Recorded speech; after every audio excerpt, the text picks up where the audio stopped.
Tesla lance un concours sur les superchargeurs. Alors, ils ont annoncé récemment qu'ils attribueraient un prix aux conducteurs capables de visiter le plus grand nombre de sites superchargeurs au cours des 2 prochains mois. Le gagnant du concours devrait être annoncé fin mars 2024. Le nouveau concours Supercharger Network a été annoncé par le constructeur via X. Ok.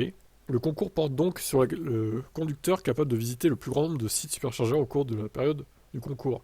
Ainsi, les visites répétées sur le même superchargeur ne compteraient pas. Interrogé sur le prix décerné aux gagnants, Tesla Charging a noté qu'il s'agirait d'un œuf de Pâques. Ça peut suggérer que le prix du concours pourrait être quelque chose lié à un logiciel téléchargé dans le véhicule du gagnant, ou qu'il pourrait s'agir de cadeaux similaires aux cadeaux spéciaux de Tesla Chine.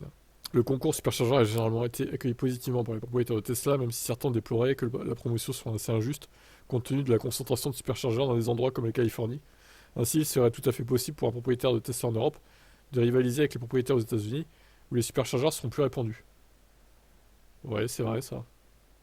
Donc les gagnants seront annoncés le 31 mars, considérant que le constructeur de véhicules électriques semble faire référence à plusieurs gagnants. Certains partisans des véhicules électriques ont émis l'hypothèse que les gagnants pourraient être sélectionnés par région. Un tel système serait plus équitable, car il supprimerait les avantages inhérents aux propriétaires de Tesla, qui ont tout simplement la chance de vivre dans une zone déjà saturée de plein de superchargeurs. Bon, l'idée du concours est pas mal, après, il faut voir ce qu'il y a à gagner, quoi. Ça, il le précise pas, malheureusement. Donc, bon. Et puis, quid, qu'est-ce qu'il faut recharger comme quantité d'électricité? Est-ce que 1 kWh, par exemple, de recharger suffirait? Ou est-ce qu'il faut au minimum 10 ou 15 ou 20 ou plus? C'est pas non plus préciser ça, du coup, mais bon, j'imagine que la charge minimale, je sais pas combien ça peut être, mais s'il reste branché 2-3 minutes, ça pourrait compter, je pense. J'imagine que ça suffirait. Bon, après, à voir dans les détails, hein. En tout cas, bon. L'idée est marrante, mais bon. Le gain du concours n'est pas très clair, on en reparlera, mais bon.